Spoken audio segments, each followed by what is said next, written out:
kelas A. Video ini saya buat untuk memenuhi salah satu tugas UTS mata kuliah Landasan Ilmu Pendidikan. Di sini saya akan menyampaikan materi tentang berbagai landasan ilmu pendidikan. Yang pertama, landasan religius pendidikan. Landasan religius pendidikan adalah suatu landasan yang bersumber dari agama. Landasan religius memposisikan siswa sebagai makhluk ciptaan Allah dengan segenap kemuliaan yang diberikan kepadanya. Landasan religius juga merupakan upaya dalam mengintegrasikan nilai-nilai agama dalam pendidikan. Pada dasarnya, landasan religius terdapat dua macam pendidikan, yaitu pendidikan sekolah dan pendidikan di luar sekolah. Dalam landasan religius ini mencakup konsep pendidikan dalam agama, pendidikan untuk membentuk karakter, dan juga pendidikan dan kehidupan spiritual. Yang kedua, landasan filosofis. Landasan filosofis adalah dasar pemikiran atau pandangan hidup yang menjadi pijakan dalam merumuskan suatu konsep, kebijakan, atau sistem.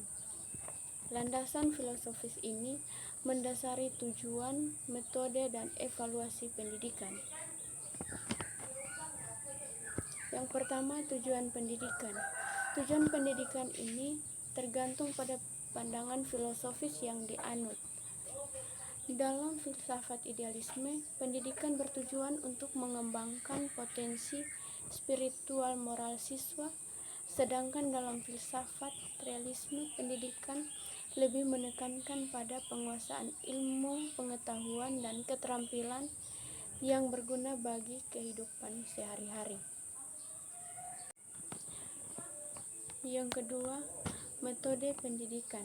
Dalam metode pendidikan, terdapat berbagai aliran filsafat memberikan pendekatan yang berbeda dalam pengajaran. Aliran-aliran tersebut adalah yang pertama, idealisme, yang kedua, realisme, yang ketiga, pragmatisme, yang keempat, eksistensialisme, yang kelima, progresivisme. Yang ketiga, landasan yuridis. Landasan yuridis ini berkaitan dengan peraturan perundang-undangan yang mengatur penyelenggaraan pendidikan. Yang pertama, Undang-Undang Sistem Pendidikan Nasional.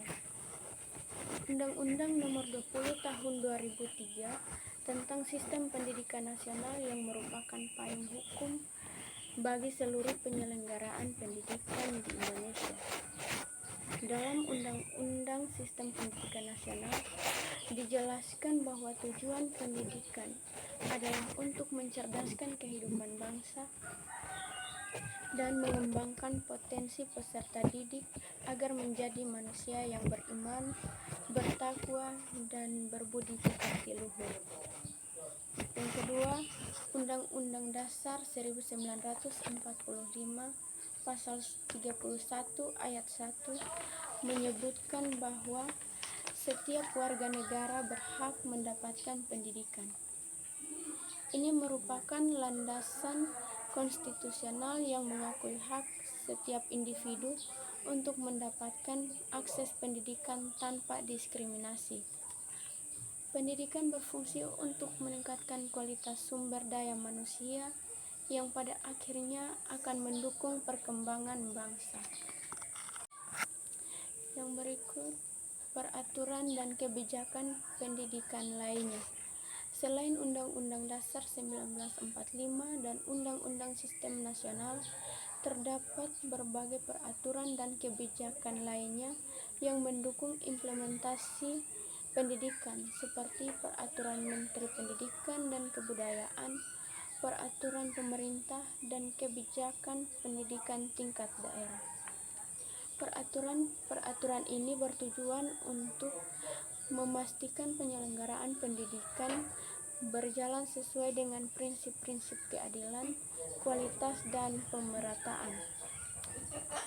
Berikut adalah beberapa aspek hukum yang diatur dalam peraturan perundang-undangan pendidikan, yaitu yang pertama, hak dan kewajiban peserta didik.